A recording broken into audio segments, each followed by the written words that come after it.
राष्ट्र सर्वप्रथम, राष्ट्र सर्वप्रथम, राष्ट्र सर्वप्रथम, राष्ट्र सर्वप्रथम। देहरादून में उत्तराखंड परिवहन निगम के अंतर्गत मृतक आश्रितों व परिवहन विभाग के अंतर्गत सहायक लेखाकारों को नियुक्ति पत्र वितरण कार्यक्रम का आयोजन किया गया। इस अवसर पर सीएम पुष्कर सिंह धामी भी मौजूद रहे। कार्यक्रम को संबोधित करते हुए सीएम ने कहा कि मुख्य सेवक सदन में परिवहन निगम के अंतर्गत चालक एवं परिचालक पद के लिए 106 अभ्यर्थियों को नियुक्ति पत्र प्रदान किए गए हैं। साथ ही परिवहन विभाग के अंतर्गत चयनित 16 सहायक लेखाकारों को भी नियुक्ति पत्र प्रदान किए गए। सीएम ने नियुक्ति पत्र पाने वाले सभी अभ्यर्थियों के उज्जवल भविष्य की कामना की और कहा कि मुझे पूर्ण विश्वास है कि आप सभी पूर्ण मनोयोग और समर्पण भाव के साथ जन सेवा करेंगे। मैं सबसे पहले तो आप सभी को आज इस शुभ अवसर पर, मैं कहूँगा शुभ अवसर, जो आप सबके जीवन में संघर्ष से, परिश्रम से, साधना से और भगवान की कृपा से, आप सबके माता पिता की आशीर्वाद से, सबकी सद्भावनाओं से आपको अवसर मिला है, उसकी मैं आप सबको बहुत बधाई देता हूँ, शुभकामनाएं देता हूँ। इसके साथ ही मैं उन 16 बहनों को बधाई और शुभकामनाएं देता हूँ जिन्हें परिवहन विभाग द्वारा निःशुल्क ड्राइविंग लाइसेंस परीक्षण दिलाने के उपरांत आज लाइसेंस देकर उन्हें एक तरह से स्वावलंबी बनाने की दिशा में प्रेरित किया गया है। और आज जिन चालकों, परिचालकों व सहायक लेखाकारों को उनको नियुक्ति पत्र मिले हैं, मैं उनसे यही कहना चाहूँगा, मेहनत से, लगन से आपको जो नया ये दायित्व मिला है, उस दायित्वों के कर्तव्यों का निर्वहन करें, क्योंकि सच्ची लगन और कड़ी मेहनत और ध्येय मानकर जीवन का ये आपका ध्येय होना चाहिए कि सतत रूप से मुझे सेवा में लगना है। और सतत रूप से आप लगेंगे तो मैं एक बात कह सकता हूँ कि आपको ऊर्जा भी मिलेगी, आपके अंदर उत्साह भी आएगा, भगवान की भी कृपा होगी, लोगों की दुआएं भी आपको मिलेंगी। और इन सब का कोई विकल्प नहीं होता है। संकल्प जब होता है उसमें विकल्प नहीं होता है। और यह भी आपका संकल्प है कि आपको अपनी सेवा बहुत अच्छे तरीके से करनी है। और पहले दिन से देखिए, कई बार क्या होता है, मैं थोड़ा अपने अनुभव के आधार पर भी बता रहा हूँ। अब आपको सेवा तो मिल गई, जब तक सेवा नहीं मिलती है तब तक हम सोचते हैं सेवा मिल जाए, सेवा मिल जाए।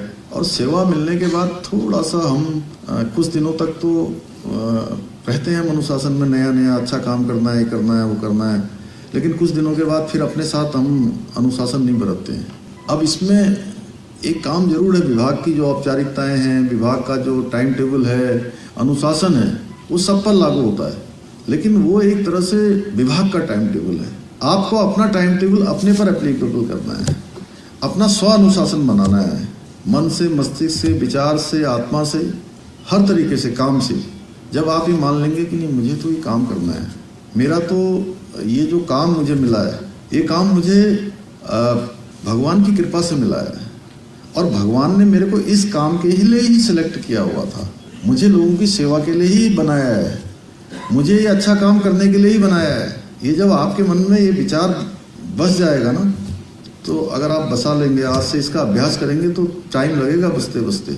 ऐसा नहीं है कि अभी आपने विचार लिया है और अभी से आप में परिवर्तन हो गया। ये परिवर्तन तब होगा जब आप इसको जीने लगेंगे।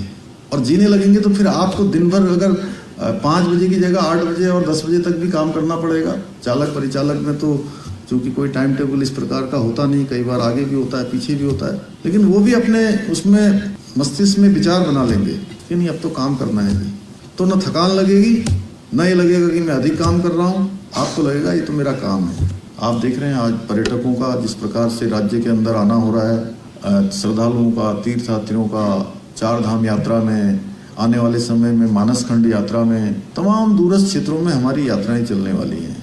उसमें आप सबका योगदान बहुत महत्वपूर्ण होने वाला है, क्योंकि आज पूरी दुनिया के अंदर उत्तराखंड का एक अलग स्थान बनता जा रहा है। लोग उत्तराखंड की ओर आकर्षित हो रहे हैं, आकर्षण बढ़ा है। इन्वेस्टर ग्लोबल समिट में हमने अभी 3.5 लाख करोड़ से भी ज़्यादा के हमारे साथ निवेशकों ने करार किए। उत्तराखंड एक उपलब्धि हासिल कर रहा है और हमने संकल्प लिया है कि हम देश के जो अग्रणी राज्य हैं, उन राज्यों में हमारा स्थान होना चाहिए। हम एक आदर्श राज्य के रूप में जाने चाहिए। हम हिंदुस्तान के श्रेष्ठ राज्य में हमारी गिनती हो। तो इस संकल्प अकेले मेरा नहीं है, ये संकल्प उत्तराखंड के हर एक भाई बहन का है। ये हम सब की सामूहिक यात्रा है। इस सामूहिक यात्रा को हमने गंतव्य तक पहुंचाना है। हमारे प्रधानमंत्री जी ने भी एक बार नहीं अनेक बार ये कहा है कि ये 21वीं सदी का जो तीसरा दशक है वो उत्तराखंड का दशक होगा।